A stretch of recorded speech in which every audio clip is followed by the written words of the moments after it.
Once upon a time there lived a vain emperor who thought his clothes and his material possessions were the most important thing in life. He loved to show off his fine suits and robes, sometimes changing his clothes many times a day.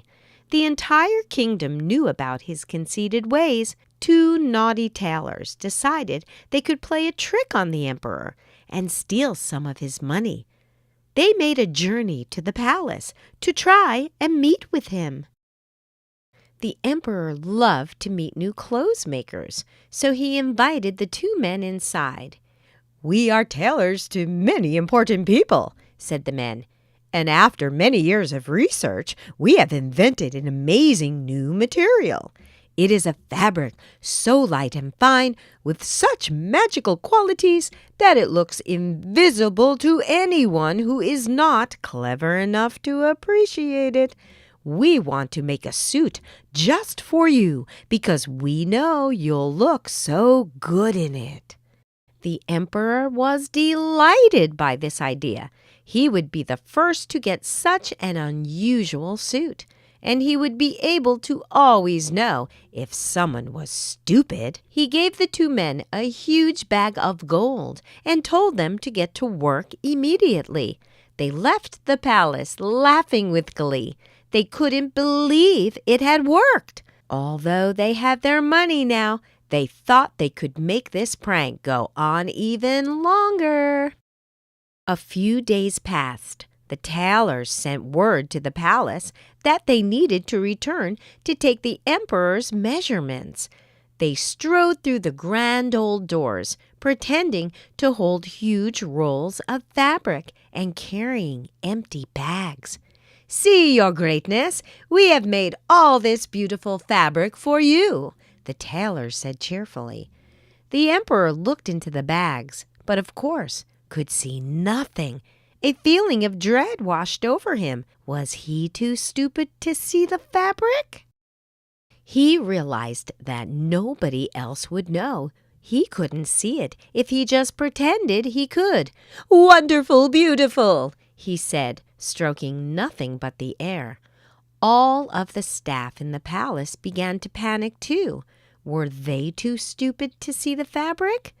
They decided to follow the emperor's lead and broke out in joyful applause, whooping with delight. "Lovely!" they all cried.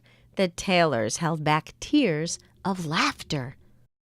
In the emperor's bedroom, the tailors undressed him to drape him in the new fabric. They made a great show of cutting the air with scissors, pushing needles through an invisible cloth, and folding invisible seams. When they were finished, they presented the emperor with a mirror.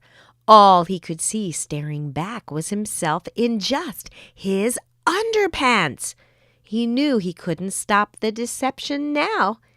"It's the best suit I've ever seen," he said. Word had spread about the marvelous new fabric, so the palace decided the emperor should give a grand parade.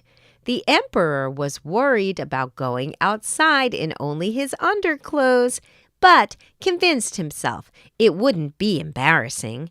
After all, no one would notice except those who weren't clever enough to see the fine fabric. He didn't care what stupid people thought. He summoned everyone in the town to come and see the fine new suit. His horses and army lined up outside the palace, ready for the procession. All the people had gathered along the streets, eager to see the finest suit they had heard so much about. Everyone wanted to know who was too stupid to see it, too. The emperor's nude body rode through the streets in his carriage, standing and waving to all of the people. Too afraid to admit they couldn't see it, the crowd cheered and waved awkwardly. "Amazing! Beautiful!" they cried. In all the crowd, There was only one person not scared to admit the truth he saw with his eyes. "He's only in his underwear," said a little boy. At first the crowd shushed him and reprimanded him for being a silly little child. The boy ran down the streets after the carriage, shouting, "He is! He's naked! Doesn't anyone see?" Eventually, the truth began to catch on, as people admitted to their neighbors that they couldn't see the fabric either. A new cry came from the crowd. "The emperor is in his underpants!" The emperor heard their cries and felt very embarrassed. He realized that they were right, and the two tailors had fooled him. He jumped from the carriage and ran back to the palace to hide under his bed. He was so sad that his love of clothes had gotten the better of his common sense. The townsfolk all learned a lesson that day, too. From then on, they weren't afraid to speak up and tell the truth.